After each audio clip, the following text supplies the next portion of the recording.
Deus é fiel, sim ou não? Deus tem sido bom para você, querido? Glória a Deus, a bondade.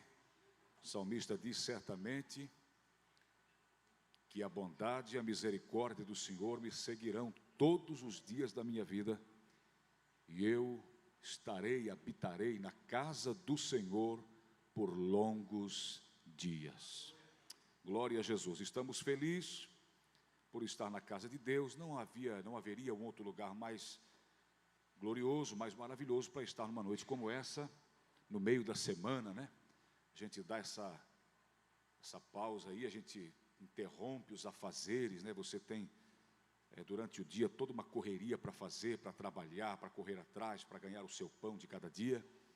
E aí durante a noite você tira um tempinho para vir para a igreja durante a semana, para recarregar as suas baterias espirituais. Amém? E é bom que você sempre faça isso, porque é importante. A gente vem à casa de Deus e aqui a gente parece que recebe uma força, né, para continuar. Parece que não, de fato nós recebemos, não parece. Estou falando isso aqui, mas de fato a gente recebe mesmo uma força do céu para a gente continuar. Melhorou agora. De fato a gente recebe, e a gente recebe também o alimento espiritual, nosso maná de cada dia, né? E assim nós vamos caminhando firme com Jesus, porque sabemos que não podemos retroceder, não podemos nem retroceder, nem parar jamais. Daqui é só seguir, não podemos parar e nem voltar, temos que seguir, porque Jesus disse: aquele que perseverar até o fim será salvo. O apóstolo Paulo disse que foi nos proposta uma corrida, uma carreira, e nós temos que correr, é uma maratona, todos nós temos que lutar, temos que correr, não podemos parar. Só vai ser considerado vitorioso, só vai receber o troféu, só vai ser homenageado e intitulado como vencedor aquele que vai até o fim da corrida, não para. Essa é a proposta, né? Eu quero compartilhar com você uma palavra que Deus me colocará ao coração. O pastor Ricardo estava pregando no domingo próximo passado, uma mensagem muito linda, baseado ali no capítulo 9 de João. E eu quero falar com vocês hoje sobre João capítulo 8, a partir do verso 12, né? Mas eu quero que você foque no verso 32 agora, nesse momento, que você vá comigo lá no verso 32 do capítulo 8. O pastor Ricardo pregou subordinado ao tema: eu era cego, agora vejo. Estão lembrados da mensagem de domingo à noite? Uma mensagem muito linda. E eu estava aqui ouvindo o servo do Senhor. Se ele nos acompanha agora, quero louvar a Deus pela sua vida, pastor. Uma mensagem linda. Nossos pastores aqui, os nossos obreiros, cooperadores, têm se esmerado, têm dado o melhor de si para trazer sempre uma mensagem linda, de um conteúdo cristocêntrico, glorioso, divino, celestial, para que a gente se enriqueça espiritualmente. E ele trouxe uma mensagem muito linda, baseado nesse tema, né? Eu era cego, agora vejo.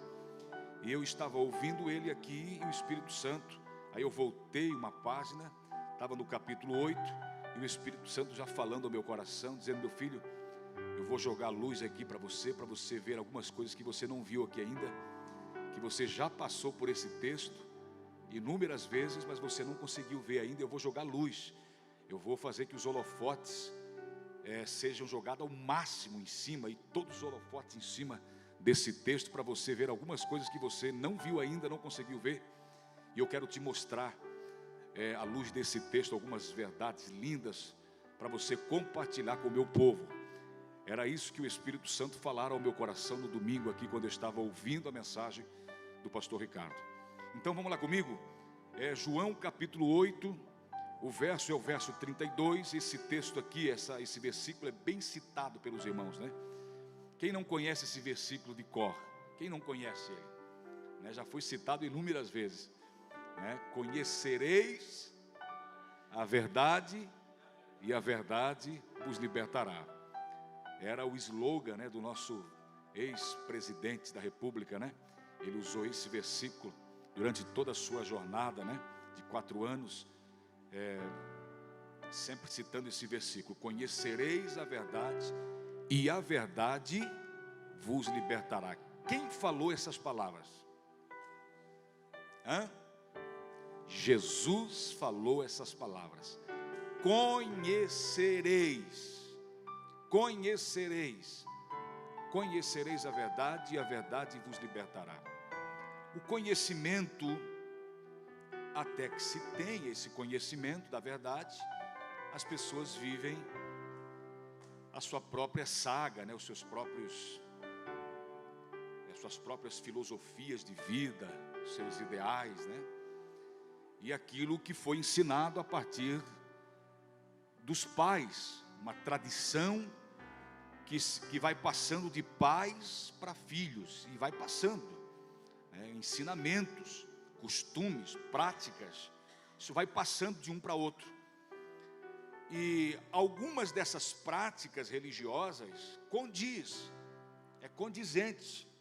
com o que está aqui, são verdades, são princípios inegociáveis, né? Não é frase ou coisas de religião, coisas do homem, não, são princípios da palavra de Deus. E quando são princípios da palavra de Deus, esses princípios nós temos que saber que são inegociáveis. Isso vai passando de pai para filho, isso é muito bom. Agora, a maioria das tradições que se vão passando de pai para filho, dos costumes religiosos, são contrários à palavra de Deus. Não tem nada a ver com a Bíblia. Tá, mas aquilo que foi construído uma vida inteira, que foi impregnado na minha mente, no meu coração, isso quer dizer que algumas coisas ali não condiz com a verdade bíblica? Não é verdade? Não é verdade? É isso que você está falando? Sim.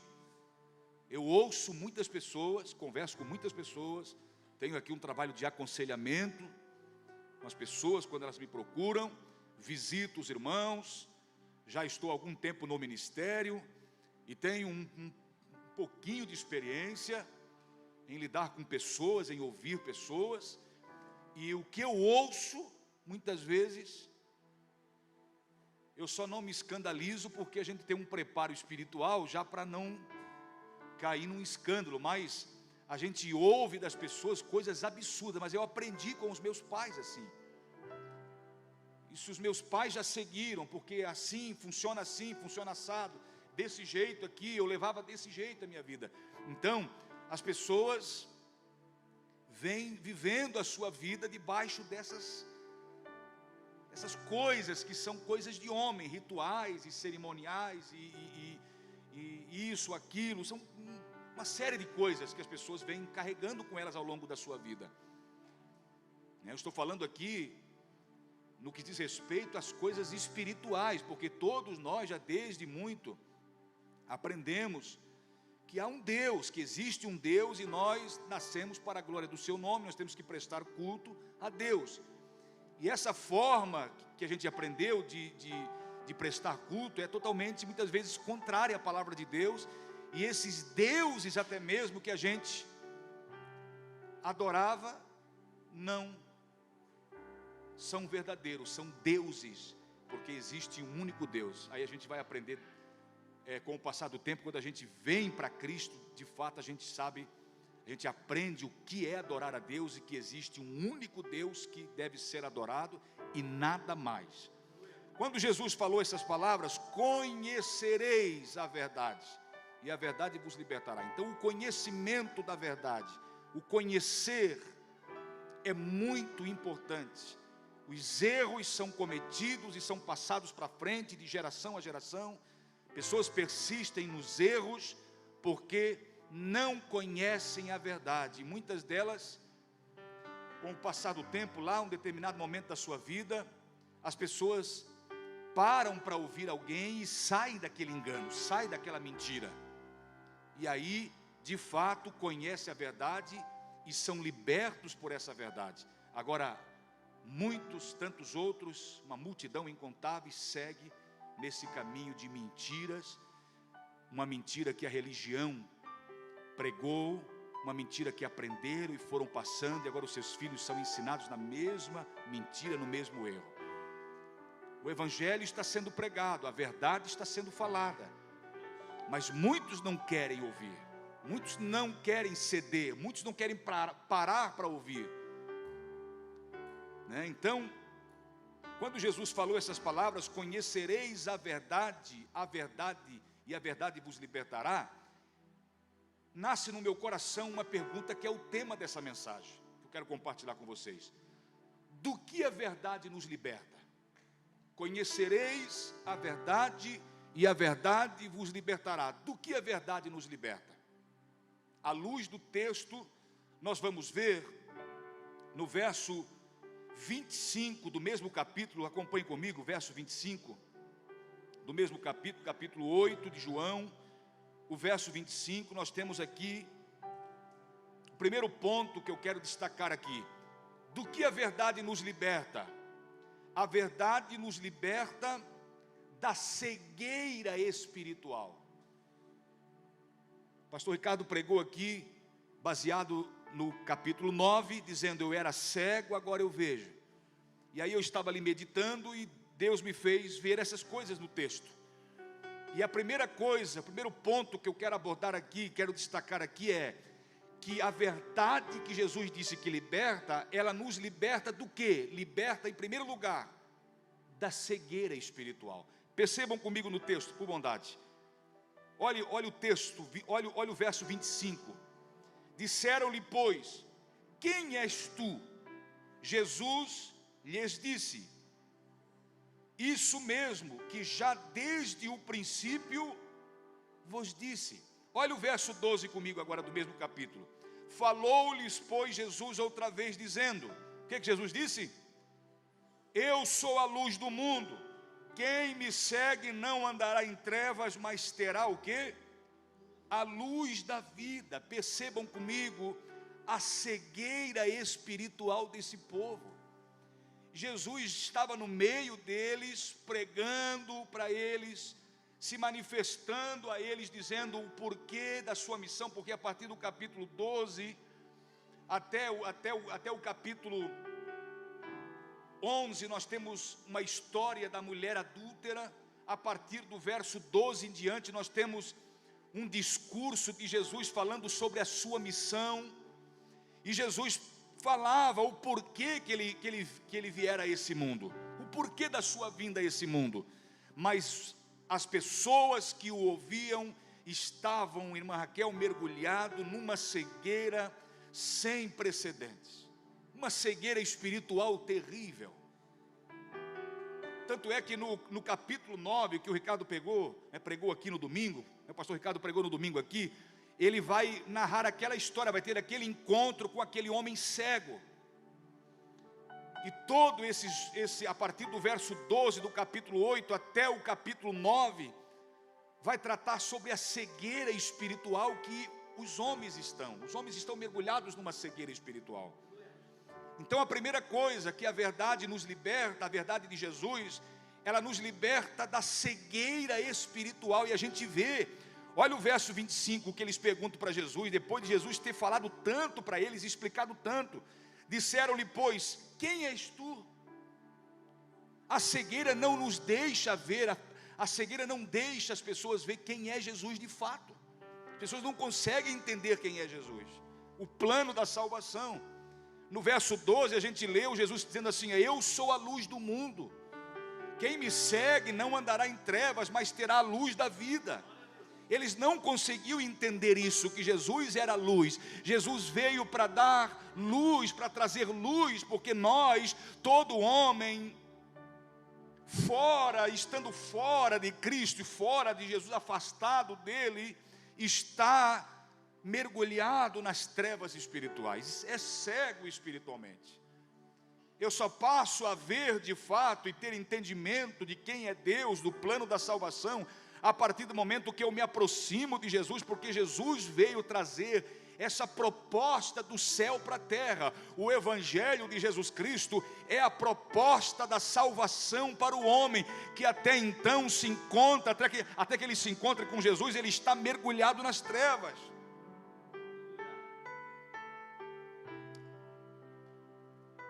perguntaram: quem és tu? Para Jesus no verso 25. Olha o que Jesus disse. Disse-lhe Jesus: isso mesmo que já desde o princípio vos disse. Jesus estava falando francamente, abertamente para eles, mas a cegueira era tamanha, irmãos, que eles não conseguiam ver quem era Jesus. Eu fico nas palavras do apóstolo Paulo, em 1 Coríntios capítulo 2 e verso 14, Paulo diz assim, ora, diz para os irmãos de Corinto, escrevendo para os irmãos de Corinto, ora, o homem natural não compreende as coisas do Espírito de Deus, porque lhe parece loucura. Ou seja, por que lhe parece loucura as coisas de Deus? Por quê? Porque ele está cego. Ele está cego, é por isso que quando alguém fala de alguma coisa, alguém fala de Jesus para outro, e a pessoa não recebe, a pessoa não consegue entender, é porque nós temos que saber que o homem sem Deus, ele está cego espiritualmente. Então nós temos que ter muita paciência em lidar com as pessoas, porque Paulo vai dizer também que o Deus desse século, também disse aos irmãos de Corinto, o Deus desse século cega o entendimento das pessoas, para que não lhes resplandeça a luz do Evangelho de Jesus. Então a missão que foi nos dada é muito séria, é muito árdua até por sinal, porque nós vamos pregar para pessoas que estão numa condição terrível, de cegueira, de sequidão espiritual, são deserto, é uma terra deserta, e para plantar no deserto, para fazer florescer no deserto, é só Deus, para fazer um oásis no deserto, para que se haja um oásis no deserto, é só Deus que pode fazer. Por isso que Jesus disse, o meu Espírito convencerá o homem do pecado, da justiça e do juízo. Eu sempre tenho falado aqui que entre o locutor e o receptor, nesse espaço está o Espírito Santo que convence o homem. Nesse espaço aqui entre eu e você, tem o Espírito Santo que pega essas palavras e faz que essas palavras cheguem aos teus ouvidos de forma gloriosa. Por mais que o pregador muitas vezes não sabe se expressar como convém, não consegue convencer você, não usa as palavras adequadas para explicar, mas o Espírito Santo faz que essas palavras cheguem aos teus ouvidos, e uma vez que essas palavras sejam entendidas do Espírito, do teu Espírito, o Bereshit, a obra, o começo da obra começa, a obra de Deus começa na tua vida, começa na tua vida um trabalhar de Deus. E você pode ver que em Gênesis capítulo 1, quando Deus começa a criar, antes de começar a criar, a terra estava sem forma e vazia, e antes de começar a trabalhar, ele acende uma luz. Ninguém trabalha no escuro. Jesus disse, trabalhar enquanto é dia, porque a noite vem quando ninguém pode fazer nada. Então que coisa linda é saber que esse Deus maravilhoso liberta o homem. Isso aqui é muito forte que Paulo disse. Ora, o homem natural não compreende essa verdade ainda, esse conhecimento ele não tem. Jesus disse, conhecereis, esse conhecimento ele não tem. O conhecimento da verdade, quem é a verdade? João capítulo 14, a verdade é uma pessoa. João capítulo 14, verso 6, Jesus disse, eu sou o caminho, a verdade e a vida. Ninguém vem ao Pai senão por mim. Jesus é a verdade que liberta o mundo nessa condição que se encontra. As pessoas estão enganadas por uma religião, estão enganadas por uma ideologia, estão enganadas por uma tradição que receberam dos seus pais. As pessoas vivem até que o Evangelho chegue a elas. Por isso que Jesus nos deu essa incumbência. Ele disse, ide por todo mundo e pregai o Evangelho a toda criatura, ide fazei discípulos de todas as nações, batizando-os em nome do Pai, do Filho e do Espírito Santo. Ele nos delegou essa autoridade de pregarmos o Evangelho. Ele disse, descerá sobre vocês, Atos capítulo 1, verso 8, descerá sobre vocês o Espírito Santo, a virtude do Espírito Santo, e ser-me-eis testemunhas tanto em Jerusalém como na Judéia, Samaria, até os confins da terra. As pessoas têm que sair dessa condição de cegueira. conhecereis a verdade. Do que a verdade nos liberta? Número 1, da cegueira espiritual. Olha o verso 19 comigo do capítulo 8. Por bondade, se você que está com a Bíblia aberta, por bondade, não tenha preguiça, irmão. Vamos lá. Tem que desfolhar a Bíblia mesmo. A Bíblia foi feita para manusear, é para a gente aproveitar ela. Cada um de nós tem um exemplar da Bíblia. Antes não era assim, antes era um pergaminho que só um lia, todos só ouvia.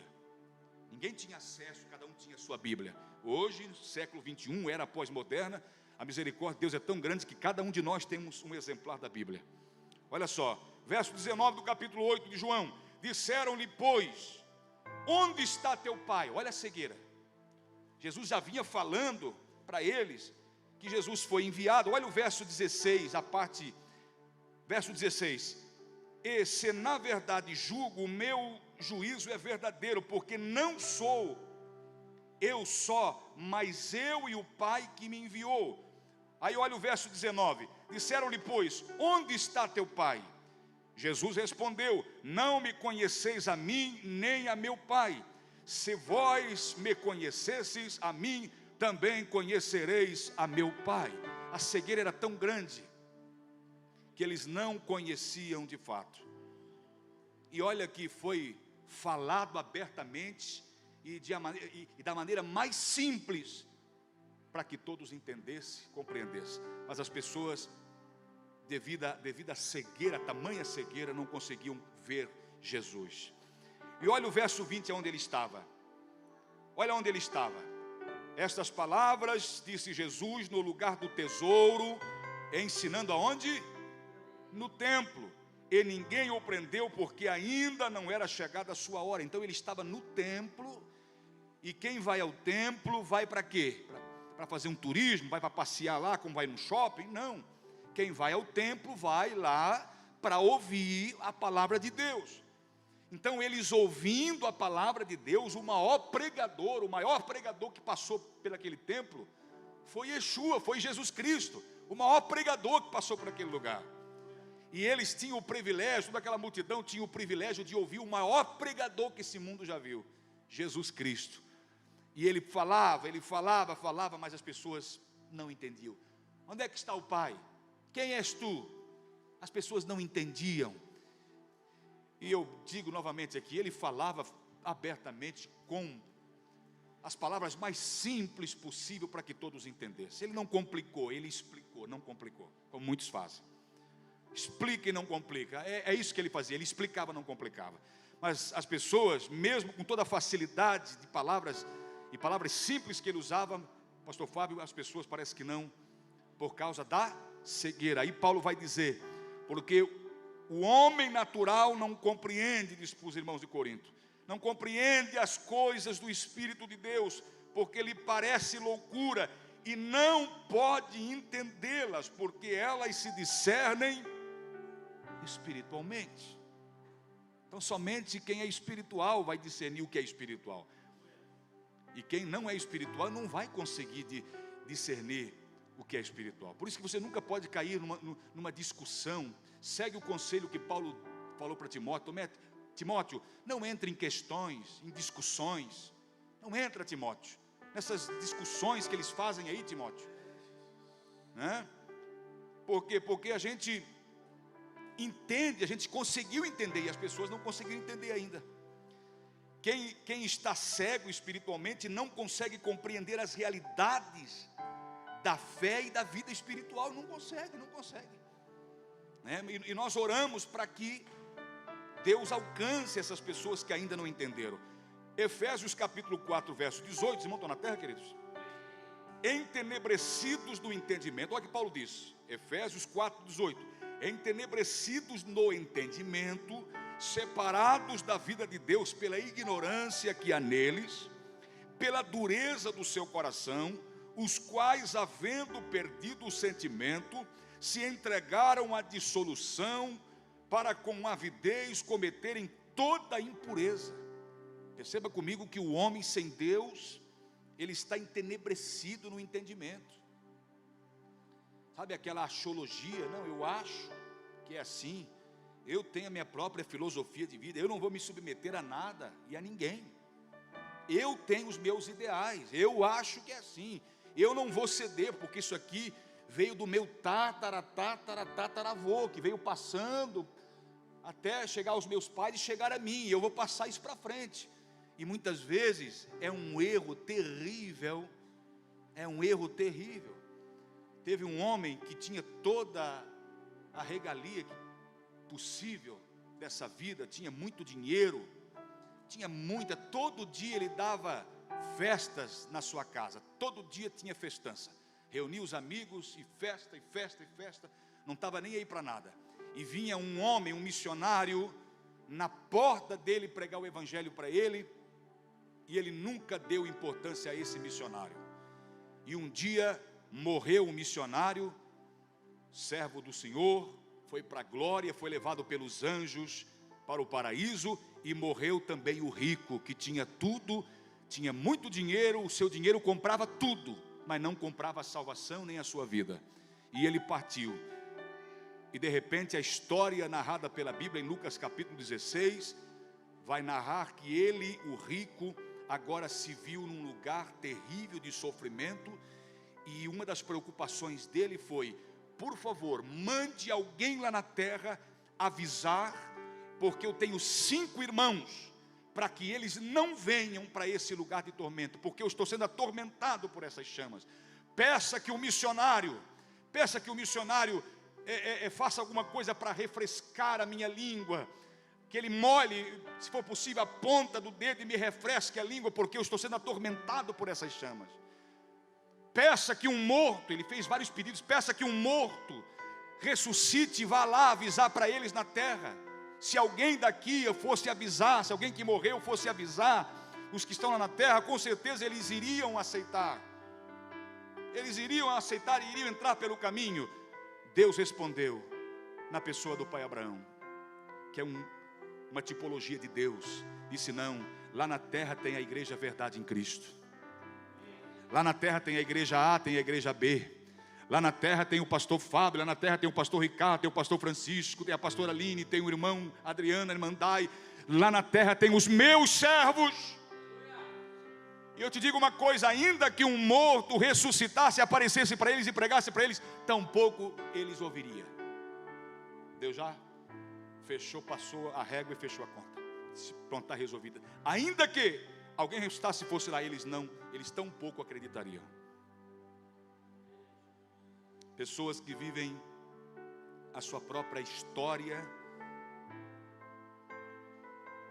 à margem da história de Deus. Deus escreveu uma história para nós, irmãos, e quer que a gente escreva a nossa história baseado na história que Ele escreveu para nós. Alguém me disse um dia: por que, pastor, Deus fez o homem para sofrer tanto? Por que Deus fez o homem para sofrer tanto? Eu disse: Deus não fez o homem para o sofrimento. Deus preparou um ambiente de glória. Deus preparou um ambiente lindo, glorioso, para que o homem habitasse ali e vivesse com Deus eternamente. Deus vinha no culto, o homem não ia. Era Deus que vinha no culto. Estava tudo certo, havia comunhão. Deus vinha todos os dias na viração do dia para falar com Adão. Mas todo ser que Deus cria, Deus não criou em série, e Deus não criou seres robóticos, programados para obedecer e para adorar. Não, eu vou criar um ser, e todos os seres, tanto angelical como humanos, eles vão ter o direito de escolher se eles querem ficar comigo ou não. E o homem desobedeceu, transgrediu, se afastou, quebrou o vínculo de comunhão, e agora está fadado ao fracasso. Mas Deus é tão misericordioso, que logo após o homem pecar, Deus disse: não, antes de vocês sair desse ambiente de glória, porque vocês não podem ficar aqui, vocês vão ter que se retirar. Mas espera aí, Deus pega um animal inocente, que não tinha nada a ver com o pecado do homem, e aquele animal é sacrificado. Deus não mata, irmão, tá? Deus sacrifica Sacrificar não é matar, tá? Deus sacrificou o animal, pegou aquele animalzinho, o cordeiro, que foi morto desde a fundação do mundo. Deus matou aquele animal, derramou-se o sangue ali do animal inocente, a pele, o couro daquele animal. Deus fez vestes para Adão e Eva e disse: agora saiam daqui, saiam vestidos, não saiam nus. E esse sangue inocente aqui tipifica: da semente da mulher nascerá um que esmagará a cabeça da serpente. E Jesus Cristo veio para livrar o homem do caos que ele se encontra. O homem sem Deus é uma terra vazia, sem forma.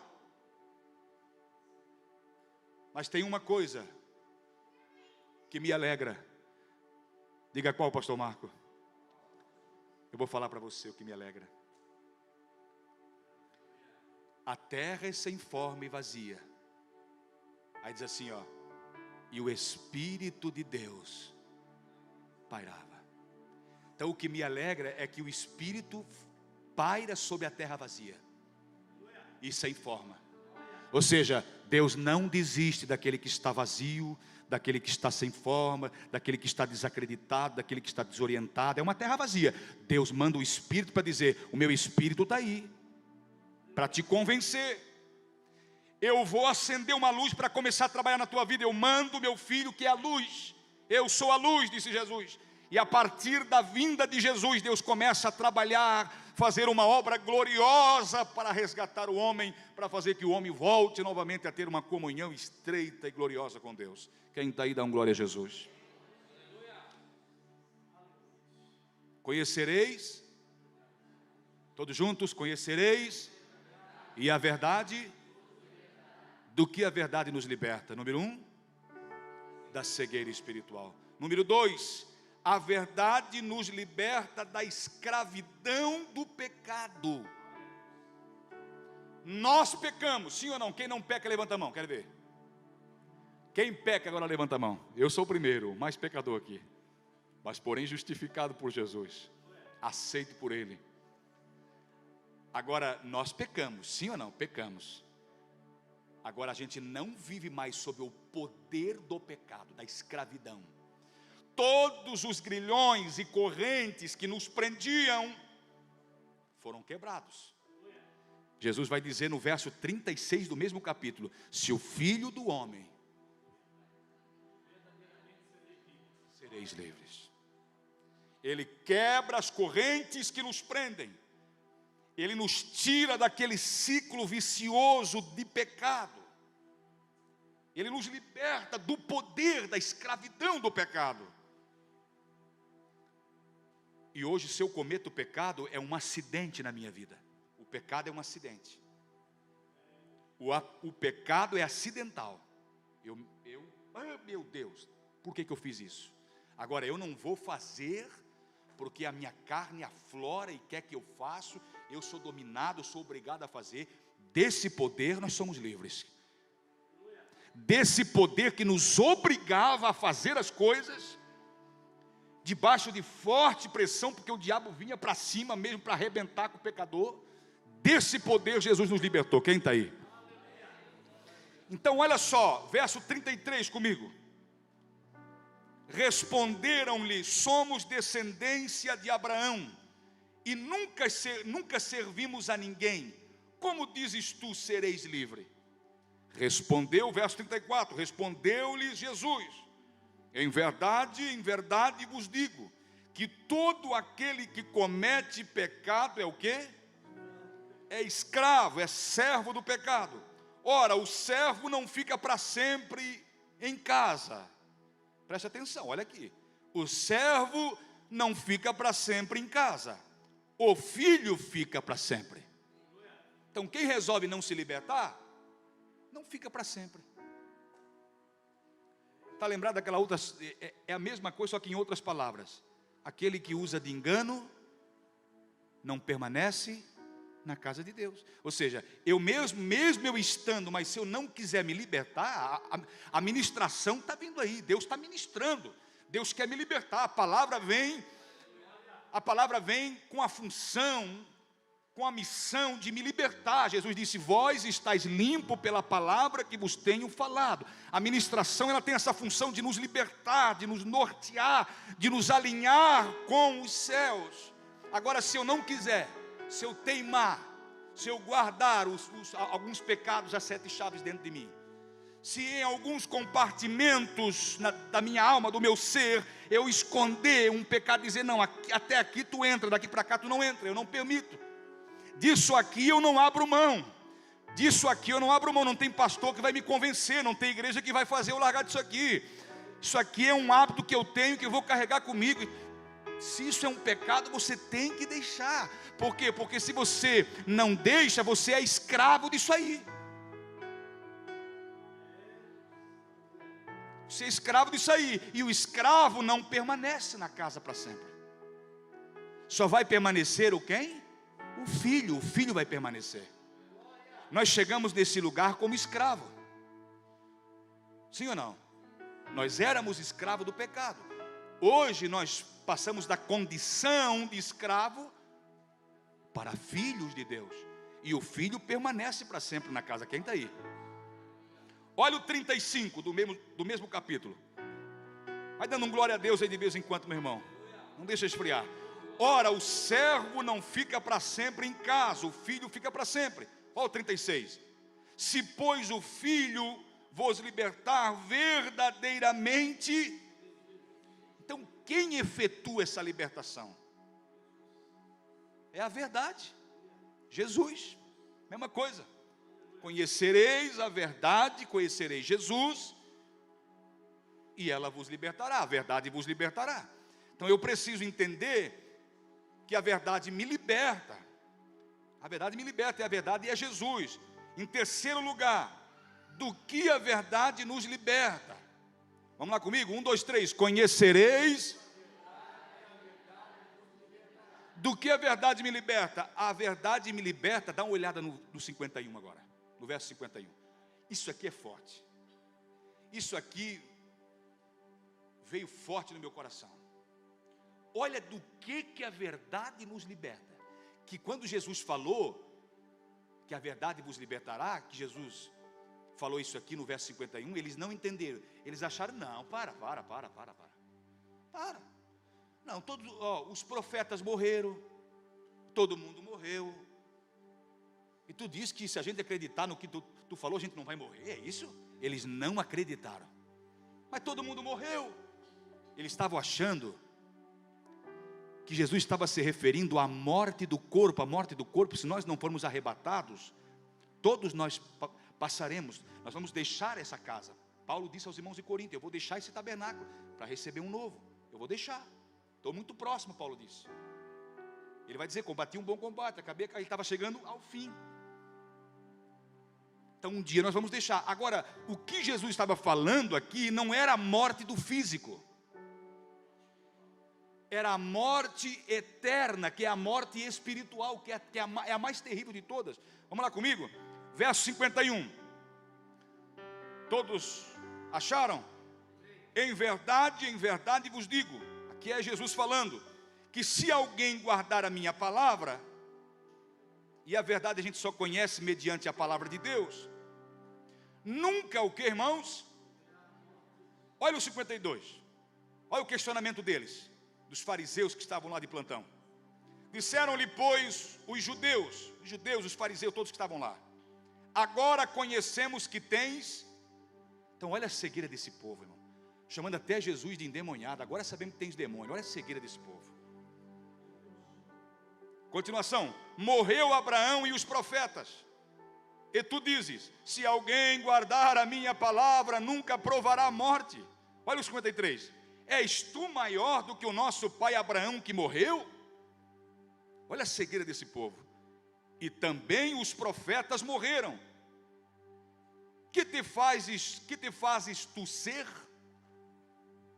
Jesus estava tratando dessa morte aqui, ó. Apocalipse capítulo 20. Se puder pôr para nós aqui, para os irmãos acompanhar, para você não desfolhar a Bíblia aí, para ficar nesse texto aí. A partir do verso, Apocalipse capítulo 20, a partir do verso 11, Jesus começa a falar sobre o juízo final. ensinando sobre o juízo final. Como vai ser? Olha como vai ser o juízo final. Olha do que Jesus estava falando quando ele falou para eles lá sobre a morte. E vi um grande trono branco, e o que estava sentado sobre ele, de cuja presença, um trono, de cuja presença fugiu a terra e o céu, e não se achou lugar para eles. E vi os mortos, está vendo? E vi os mortos, então, morreu, acabou-se. Não, os mortos estão aqui. A alma está lá, os mortos estão lá, a pessoa está tão viva quanto está aqui. Morreu no corpo só.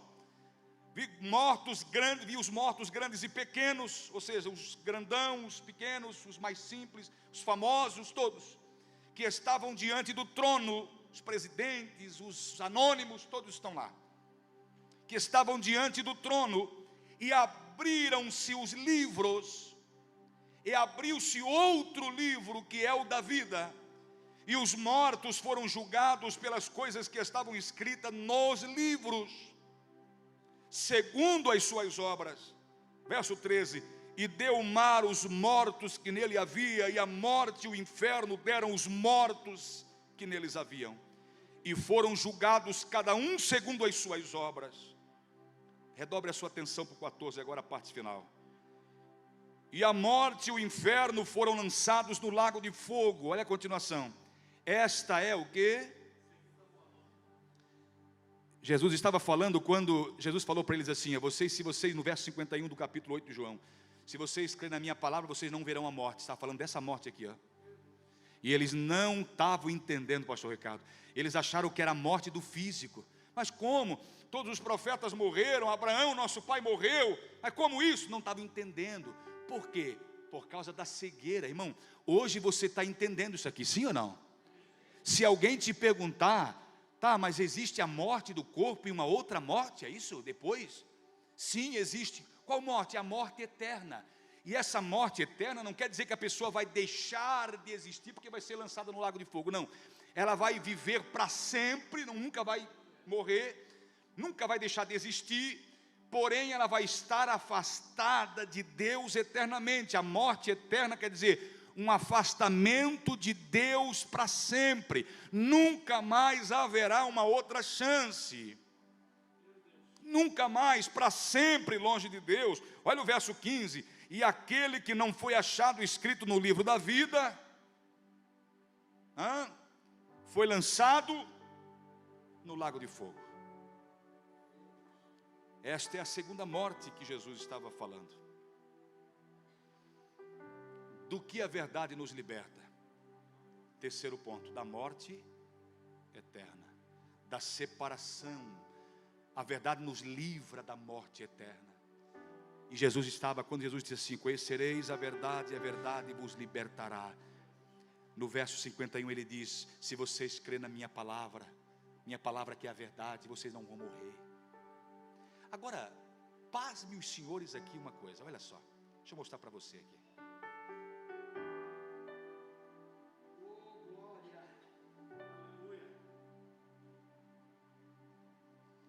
Olha o verso 22 comigo. Isso eu não tinha marcado aqui. Deixa eu ler aqui, peraí. Não tinha marcado aqui. Não tinha notado isso. O Espírito Santo falou agora aqui ao meu coração. Quem está aí, diga amém. Verso 21. Quase que acertei. Verso 21 do capítulo 8. Disse-lhes, pois, Jesus outra vez. Então haverá uma vez, haverá outra vez. Ele vai sempre te alertar. Eu retiro-me, então buscar-me-eis e morrereis do vosso pecado. Está vendo? Eu vou me retirar. Vocês não querem me ouvir? Vocês não querem abrir os olhos? Vocês querem continuar nessa condição de cegueira? Vocês querem continuar escravo do pecado? Vocês querem continuar, então, sentenciados à morte eterna? Eu vou me afastar de vocês, olha só. E buscar-me-eis e morrereis no vosso pecado. Olha só. Para onde eu vou, não podeis vós vir. Olha o verso 24. Por isso vos disse que morrereis em vossos pecados, porque se não credes que eu sou, morrereis nos vossos pecados. E quem morre no pecado? vai para junto de Deus, é isso? Não, não, a Bíblia diz que não. Há um tempo, há oportunidades dentro desse tempo. No céu não entra pecado, fadiga, tristeza e nem dor. E ele vai dizer aqui: quem dentre vós me convence de pecado? No mesmo capítulo aqui, ele vai dizer: quem dentre vós me convence de pecado?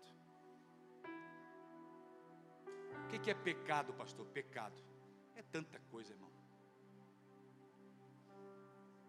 É tanta coisa. As pessoas não estavam, tem gente que não quer abrir mão de nada para seguir Jesus, e não tem como seguir Jesus. Não tem como morar no céu se não se desvencilhar dos embaraços daqui. O mundo está contaminado. Paulo disse: o Deus desse século cegou o entendimento. O mundo está contaminado pelo pecado, pelo vírus do pecado, e o homem tem que se libertar, e a única forma de libertação, ele disse: se o Filho vos libertar, verdadeiramente, porque senão é um paliativo. Ele conseguiu deixar de um vício que ele tinha, porque ele leu alguns livros de autoajuda, ele tomou lá, ele fez um tratamento com alguma coisa lá que ajudou, um paliativo, mas a libertação verdadeira, quem faz é o Filho de Deus. Verdadeiramente sereis livres se eu vos libertar, disse Jesus. Que coisa gloriosa. Agora, eu vou para as considerações finais para fechar, para você entender que o que Deus espera de cada um de nós. O que Deus espera de cada um de nós diante do que foi pregado aqui? Um posicionamento firme pela verdade. Não, eu fico na verdade, eu fico na palavra de Deus. Eu escolho, porque a vida é feita de escolhas, e Deus não vai escolher por você, é você que tem que escolher. Eu escolho. Quando você diz eu escolho viver a palavra de Deus, eu escolho obedecer a Deus, me submeter à verdade da palavra de Deus. Eu não quero viver aquilo que eu acho ser verdade, eu não quero viver naquele costume, tradição passada que se comparar com a Bíblia lado a lado é tudo errado, é tudo balela, é tudo conversa fiada, é coisa de religião. Eu estou disposto a abrir mão de qualquer coisa para seguir Jesus. É isso que Deus espera. Você que me assiste, você que vai assistir depois esse vídeo, essa live, você pode pensar nisso que eu estou falando para você. Deus quer te libertar dessas prisões. Conhece a verdade, e a verdade é Jesus. Conhecereis a verdade, e a verdade vos libertará, disse Jesus.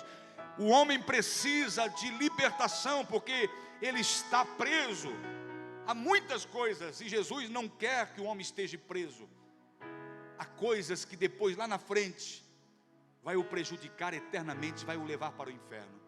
As pessoas caminham para o inferno, elas falam de uma liberdade, mas essa liberdade é fantasiosa, é uma mentira, é um engodo, é uma mentira de Satanás. A verdadeira liberdade nós só temos em Jesus Cristo. Guarde isso no seu coração. A verdadeira, eu sou de fato livre.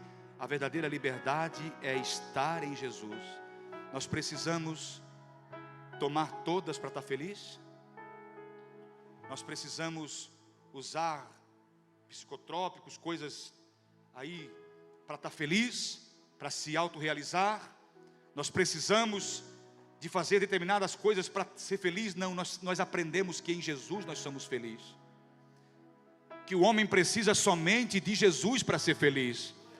O homem precisa buscar primeiro o reino de Deus, e as demais coisas serão acrescentadas. Ele providencia tudo para nós. Hoje a nossa vida é para Deus. Hoje nós estamos caminhando para Ele, estamos próximo dEle, caminhando de mão dada com Ele. Ele espera que todos nós nos posicionamos pela verdade. Não, eu prefiro, pastor, eu escolho. É uma preferência, é uma escolha minha, é uma decisão minha. Eu quero viver a verdade da palavra de Deus. Não quero viver uma mentira fantasiosa. Eu não quero estar enganado. Eu não quero nadar e depois morrer na praia. Eu quero ser liberto pela verdade da palavra de Deus. E todas as pregações aqui são verdades que libertam. São mensagens de verdade que vêm para construir a nossa vida, que vêm para nos tirar da condição de cegueira completa, de escravo do pecado, de fadado à morte eterna, sentenciado à morte eterna. A verdade de Jesus liberta. Vamos nos colocar de pé. Essa é a mensagem que sempre iremos pregar. Não existe outro. Não existe outro caminho. Jesus é o caminho. Não existe outro caminho. Jesus é o caminho.